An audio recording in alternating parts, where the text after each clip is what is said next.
Let me bring my guests into the show at this hour. I'm joined by Ashok Malhotra and Sarandeep Singh. Ashok, who has the advantage right now, India or South Africa?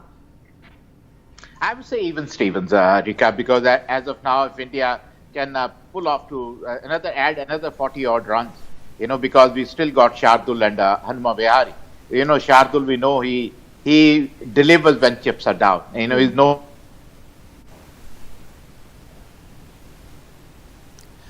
Okay, we'll go over to Sarandeep. Sarandeep, every time Pujara and Rahane had a half-century stand, India has won the game. Do you think the tradition could follow on? No, definitely it's going to. Yes, definitely it's going to happen. We have a good bowling attack, so who can take any team on his day, either score, whatever the score is, that doesn't matter. But still, I feel good for both senior cricketers who score a good 50s, who are under the radar. Either they go to play next test match or whether they have to be into the team or not. So I think it's very crucial innings that both of them play.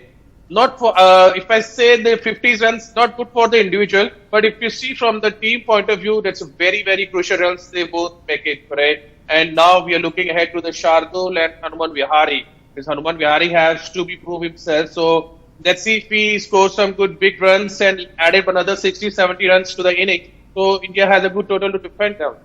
Well, there were crucial runs for Team India. There were crucial runs for these two men, Pujara and Rahane as well. Ashok, Pujara scoring 53 runs in 86 balls, his fastest 50 outside of the subcontinent. What do you make of that innings? See, Pujara plays these kind of innings when chips are down, when he is almost on the last leg, when it's the last straw for him. He did that and. In Leeds also, he scored 91 when chips were down. He played a quick fire, and then why can't he play like that? Why he goes in his shell and makes the opposition dominate the entire team? So if he can play like that, he should play like that. I think it is a kind of taking a leaf out of your knocks which you have played when you are on the last leg, when you are struggling to keep your place. So he does that. He came with all guns blazing. So that is what we want Pujara to do. That is why people keep talking he takes too much time and all that. If he plays like that, nobody is complaining, and the runs were flowing too. And India batted beautifully. Pujara and Rahane, they 111 run partnership was beautiful, Rika. But I think the only letdown, Sarandeep can vouch for it, is Rishabh Pant. After Australia, he has been doing harakiri. That time also, he was pushed out of the team because KL Rahul was wicket keeping. Then he dug deep. Then he knuckled down and played some good knocks. Again, he has gone back to the same. You cannot play this kind of a shot in Test cricket, especially when team is struggling struggling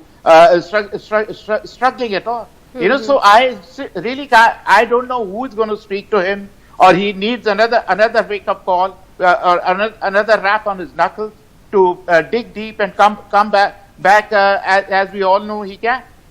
Absolutely, he can come back roaring. But Ashok, since you mentioned about Pujara having the ability to play these kind of knocks, would you say that this is the real Pujara, or the kind of Pujara that we often see getting into our shell when it comes to testy conditions? That is the real Pujara, the Pujara probably we saw even in Brisbane.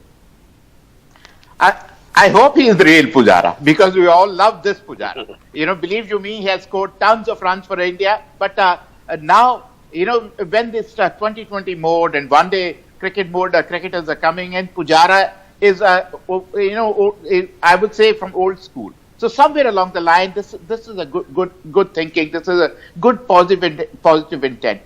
As long as he plays with the positive intent, nobody's complaining.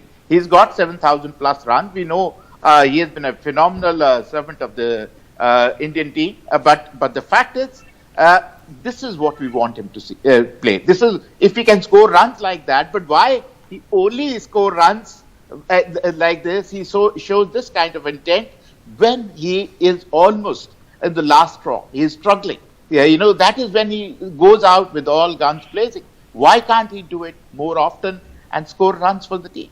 Sarandeep, would you say that having played the kind of knocks that these two men have today, they have saved their spot in the Test team? For at least for some time now? At least for the next Test match, yes, definitely I'll have to say that. But still, again, I'm telling you, both being a selector and Ashok Pajri being a selector too. Again, there is a question again, how long will we go like this? Means Pujara playing the innings like this when all doors are closed. Now you have to push the door and open the door for you for the next Test match. Why don't you do it on a regular basis? You're playing this cricket from so long. This is your 94th, 95th Test match. Now, from the first Test match till now, you never change your batting pattern. You have batting like the same. That's why people keep on talking that he took too much time, he did waste too much of balls. That's why someone could call will become and he'll be get out. If you see his domestic record, Chiteshwar Pujara, if you see him domestic, he scored hundreds in ODIs. He can play these type of innings regularly, but I don't know what mind setup he's having all the time. Why he go into the shed all the time, and then when everything's closed, then he come with this inning. He should be played regularly because such a senior player now you can take some liberty and you can do all these things. Absolutely, and one needs to reinvent oneself as one stays there over a period of time. Thank you very much, gentlemen, for joining me at this hour. Of course, we'll get back to you at the tea session to know more.